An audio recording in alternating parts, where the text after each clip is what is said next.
Channel of Vadodara. જિલ્લા કલેક્ટરની અધ્યક્ષતામાં જિલ્લા કક્ષાનો સ્વાસ્થ્ય પરિષદ કાર્યક્રમ ઇકો ટુરિઝમ કેવડી ખાતે યોજાયો। છોટાઉદેપુર જિલ્લા કક્ષાનો કલેક્ટર અનિલ ધામેલિયાના અધ્યક્ષ સ્થાને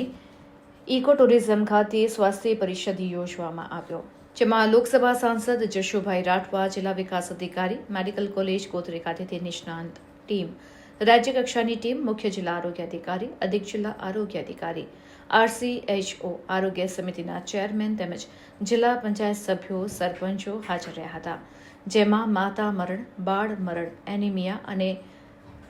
સિકલ સેલ કામગીરી અટકાવવા માટે વિસ્તૃત ચર્ચા કરવામાં આવી અને તે બાબતે આરોગ્ય વિભાગ દ્વારા અનેક લોક સમુદાય દ્વારા શું કરી શકાય અને જે પરિબળો જવાબદાર હોય તેમને શોધી આરોગ્યના પરિબળો સુદૃઢ કરવા વિચારણા કરવામાં આવી।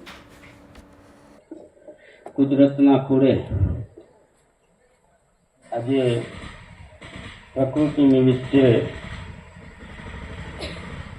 સ્વાસ્થ્યને જાળવવા માટે એટલે એક પ્રશ્ન છે, વારંવાર સગર્ભા થવું, ગ્રાન્ડ મલ્ટીપેરા 3 અથવા 3 થી વધારે બાળકો, અને એક બીજો આપણા જિલ્લાનો જે મેજર પ્રોબ્લેમ છે માઇગ્રેશન, જે 20 થી 30% એવરેજ જે માઇગ્રેશન જે સૌરાષ્ટ્ર, ઉત્તર ગુજરાત, કચ્છ બાજુ જાય છે, એટલે એમનું પ્રોપર ટ્રેકિંગ। બીજું તરુણીઓમાં તેમજ સગર્ભા માતાઓમાં કુપોષણ અને એનિમિયા, સાથે ખોરાક સુવાવડ સગર્ભાની કાળજી વિશેની ગેરમાન્યતાઓ અને ઘણી ગેરમાન્યતાઓ અહીં ખૂબ જ પ્રવર્તે છે કે જેના લીધે માતાઓ કુપોષણમાં જતી રહે છે। હવે જે લો BMI, જે વેરી હાઈ રિસ્ક સગર્ભાઓ છે તે જેનું BMI 17